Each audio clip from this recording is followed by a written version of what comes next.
Tim voli putra Palembang Bangsusul Bubble meraih kemenangan di set pertama dengan poin akhir 25-20 atas Jakarta Stinbin pada Proliga 2024 putaran pertama. Palembang Bangsusul Bubble dengan duet pemain asingnya Armin Afsin dan Mohamed Al-Hayadi memberi kejutan atas tim bertabur bintang Jakarta Stinbin.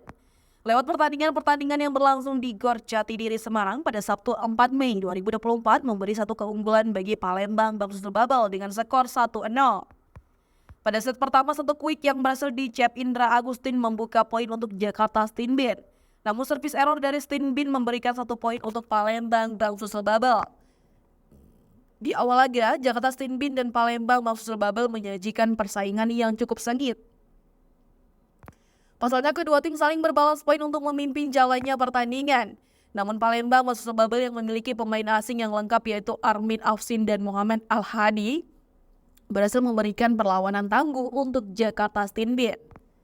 Di mana tim bertabur bintang ini diperkuat pevoli kunci seperti Rifan Nurmulki, Farhan Halim, Dodi Haryono hingga 2 pemain asing mereka yang tak kompetitif Pedro Molina dan Steven Kovacevic.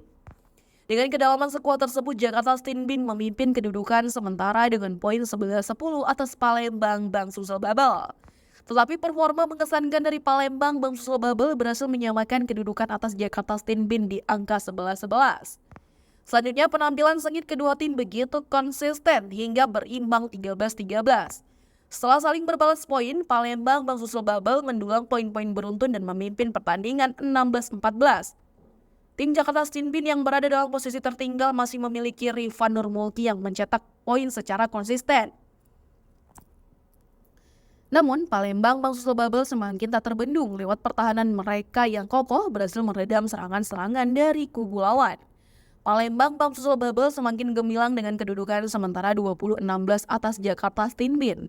Dengan jarak 4 poin, Armin Afsin pemain asing Palembang Bangsusul Bubble berhasil memberikan 1 tembakan serangan yang menggelegar di Jakarta Stinbin. Lewat keunggulan yang cukup nyaman, Palembang Bangsusul Bubble memimpin dengan poin 23-17. Artinya mereka hanya membutuhkan 2 poin beruntun untuk menutup set pertama dengan kemenangan. 2 set pertama ditutup dengan mulus oleh Palembang Bangsusul Bubble dengan poin akhir 25-20 dan unggul 1-0 atas Jakarta Stinbin Proliga 2024 putaran pertama.